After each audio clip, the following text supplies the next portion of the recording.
waa'ee taatoo yookiin immoo niqqisaatii yookiin tumaa qaamaa isa jedhamu jechuudha kan nuti walitti ilaallu jechuudha. Tumaa qaamaa yookiin immoo niqqisaatii kan jennu jechuudha. Namoonni fedhiilee adda addaatiif jecha qaama isaanii irratti bakka garaa garaatti ni tumatu jechuudha. Akka mana kiristaanaa keenyatti fakkeenyaaf fannoo gooftaa keenya Yesuus Kiristoos, siilii qulqulleettii dubaroo Maariyaamii, kan qulqullootaa, kan ergamootaa, kan wareegamtoota, kan tolootaa, kan gooftaa keenya Yesuus Kiristoos yeroo dhukkubbii akkasuma yeroo fannoo sanaa fi kanneen kana fakkaatan caqasa macaafa qulqulluu dabalatee qaama isaanii irratti ni tumatu yookiin immoo taatoo kana ni godhatu jechuudha. Qabeenya addunyaa kana irratti qabdu hundumtuu ni badaa. Gaafa ati duute kan si faana deemu hin jiru. Konkolaataan ati qabdu, manni bareedan ati qabdu, bareedinni yookiin immoo simboon ati qabdu wanti kan kee ta'e hundumtuyyuu wanti si faana deemu hin jiru. Kanaafiyyuu yeroo awwaalamtellee kan si faana awwaalamu, kan si faana gara boollaatti gadi bu'u niqqisaatii yookiin taatoodha waan ta'eefiyyuu taatoo kana tumadhu jedhanii ofii isaaniis tumatanii namoonnis gara sanatti akka isaan deemanii tumatan kan kakaasan kan leenjisan hedduu isaaniitu jiru jechuudha. Seera Lewwotaa boqonnaa 19 lakkoofsa 28 irratti akkana nuun jedha. Ani Waaqayyodha. Warra du'aniif jettanii qaama keessan hin mummurinaa yookiin immoo qaama keessan hin tumatinaa. Barreeffamaa fi mallattoo tokkollee ofirratti hin godhinaa jedhee Waaqayyo gooftaan keenya macaafa qulqulluu irratti nu kaa'ee jira waan ta'eef gonkallee tumaan qaamaa hin barbaachisu jechuudha.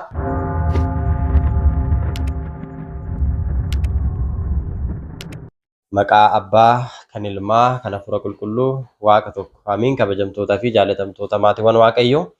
Hordoftoonni chaayinaalii Dhangaa Lubbuu bakkaa fi lafa jirtanitti nageenya Waaqayyo isiniif haa baay'atu akkam jirtu. Galanni ulfinni Waaqayyoodhaaf haa ta'u nagaa kooti. Guyyaa har'aa kana viidiyoo kana keessatti kan waliin ilaallu waa'ee taatoo yookiin immoo niqqisaatii yookiin tumaa qaamaa isa jedhamu jechuudha kan nuti waliin ilaallu jechuudha. Tumaa qaamaa yookiin immoo niqqisaatii kan jennu jechuudha. Namoonni fedhiilee adda addaatiif jecha qaama isaanii irratti bakka garaa garaatti ni tumatu jechuudha. Akka mana kiristaanaa keenyatti fakkeenyaaf fannoo gooftaa keenya Yesuus Kiristoos, siilii qulqulleettii dubaroo Maariyaamii, kan qulqullootaa, kan ergamootaa, kan wareegamtoota, kan tolootaa, kan gooftaa keenya Yesuus Kiristoos yeroo dhukkubbii akkasuma yeroo fannoo sanaa fi kanneen kana fakkaatan caqasa macaafa qulqulluu dabalatee qaama isaanii irratti ni tumatu yookiin immoo taatoo kana ni godhatu jechuudha. Akka addunyaatti immoo yoo ilaalle jechuudha wantoota garaa garaa jechuudha akka fedhii isaaniitti ifa ibiddaa, lukkuu, leenca, qeerransa, bineensa, jawwee, bofaa fi kanneen kana fakkaatan qaama isaanii irratti jechuudha ni taasifatu jechuudha. Kuni akka macaafa qulqulluutti sirriidhaa. Macaafni qulqulluun waa'ee taatoo yookiin immoo waa'ee niqqisaatii kana maal jedhanii eeyyamamoo ni dhoorkaa kan jedhu jechuudha. Guyyaa har'aa kana kan waliin ilaallu jechuudha. Isa kana ilaaluu keenyan dursa jechuudha. Waaqayyo gooftaan keenya wanta nuti raawwannu hojiilee gaarummaas haa ta'u wanta badaas haa ta'u jechuudha. Wanta nuti raawwannu hundumayyuu fudhatama qabamoo hin qabu jechuu isaatiin dursa jechuudha ni sakatta'a jechuudha. Kanaaf waan raawwannu kamiyyuu sakatta'uun barbaachisaadha jechuudha. Namoonni garuu maaliif tumaa qaamaa yookiin immoo taatoo kana raawwatu jennee yoo ilaalle sababoota adda addaatiif jechuudha. Tokkoffaa yoo ilaalle jechuudha namoonni baay'een waan niqqisaatii yookiin taatoo kana tumataniif jecha namoota irraa addaan bahuu dhiisuudhaaf jecha isaan fakkaachuuf jecha isaan itti makamuuf isaan gammachiisuudhaaf jecha tumaa qaamaa kana ni tumatu jechuudha. Namoonni tokko tokko jecha isaanii keessatti maal jedhanii dubbatu qabeenya addunyaa kana irratti qabdu hundumtuu ni badaa. Gaafa ati duute kan si faana deemu hin jiru. Konkolaataan ati qabdu, manni bareedan ati qabdu, bareedinni yookiin immoo simboon ati qabdu wanti kan kee ta'e hundumtuyyuu wanti si faana deemu hin jiru. Kanaafiyyuu yeroo awwaalamtellee kan si faana awwaalamu, kan si faana gara boollaatti gadi bu'u niqqisaatii yookiin taatoodha waan ta'eefiyyuu taatoo kana tumadhu jedhanii ofii isaaniis tumatanii namoonnis gara sanatti akka isaan deemanii tumatan kan kakaasan kan leenjisan hedduu isaaniitu jiru jechuudha. Sababa kanaaf jechuudha namoonni kan tumaa tumatan. Inni lammaffaan immoo namoota irratti arganii waan isaan itti bareedeef yookiin immoo waan isaan itti miidhageef taatoon kun yookiin immoo tumaan qaamaati tumatte kun hin bareedaa eessatti tumatte anis nan tumadha jechuudhaan fedhii keessa isaanii jiru erga ibsaniin booda jechuudha deemanii kan tumatan ni jiru jechuudha. Nama ilaalanii kan seenaan jechuudha. Maalummaan isaa otoo isaaniif hin galiin faayidaa qabamoo hin qabu, miidhaa qabamoo hin qabu, macaafni qulqulluun ni eeyyamamoo ni dhoorkaa, akka seera mana kiristaanaatti sirriidha moo sirrii miti jedhanii osoo abbootii fi macaafa qulqulluu irraati hubannoo hin fudhatiin miidhaa isaas otoo hin beekin jechuudha. Namoonni namoota irratti waan arganiif qofa itti bareedee kan tumatan hedduu isaaniitu jiru jechuudha. Inni sadaffaan immoo jechuudha akka mana kiristaanaa keenyatti yoo fudhannee ilaalle jechuudha. Maaliif fannoo gooftaa keenya Yesuus Kiristoosiin siilii qulqullootaa kan wareegamtoota kan toloota hundumaa maaliif kan isin tumattan jennee gaafa gaafannu sirriitti gooftaa keenya Yesuus Kiristoos fannoo isaa addunyaatti mul'isuudhaaf jedhanii kan dubbatanii jiru jechuudha. Fannoo isaa maal gochuudhaaf addunyaatti beeksisuudhaaf addunyaatti ibsuudhaaf barsiisuudhaaf ittiin beeksisuudhaaf jedhanii yaada dogoggoraa akkanaa kana kan kaasan ni jiru jechuudha. Fannoo gooftaa keenya Yesuus Kiristoos beeksisuudhaaf ibsuudhaaf addunyaatti beeksisuudhaaf qaama keenya qofa irratti tumannee miti jechuudha. Inni guddaan jechuudha laphee keenya keessatti qabachuu fi gooftaan keenya Yesuus Kiristoos gidiraa inni nuuf fudhate ilaaluu fi madaaluudhaan jechuudha. Mee fakkeenyaaf jechuudha namni fannoo gooftaa keenya Yesuus Kiristoos tumatee addunyaatti beeksisa jedhu kun jechuudha. Wanti inni hubachuu qabu qaama isaa irratti fannoo gooftaa keenya Yesuus Kiristoos tumateedhaaf addunyaatti nan beeksisa gaafa jedhu namni tokko jechuudha harka isaa irratti yookiin qaama nama tokko irratti fannoo gooftaa keenya Yesuus Kiristoosiin gaafa argee maal yaadata kan jedhu mee ilaallu jechuudha. Jalqaba nama sanaan maal jedha taatoon kee ni bareeda jedhaan immoo gidiraa gooftaa keenya Yesuus Kiristoosidha jechuudha kan inni jalqaba yaadatu. Taatoon kun hin bareedaa, siiliin kun hin bareedaa, eessatti tumsiifattee yoomidha kan itti tumsiifatte jedheetti kan inni gaafatu malee waa'ee gidiraa gooftaa keenya Yesuus Kiristoos nuuf reebamuu isaa gidiraa inni nuuf arge jechuudha yeroo sanitti yaadatu jechuudha. Kanaafiyyuu kun yaada dogoggoraatii jechuudha. Macaafni qulqulluunis kana ni daangessaa jechuudha.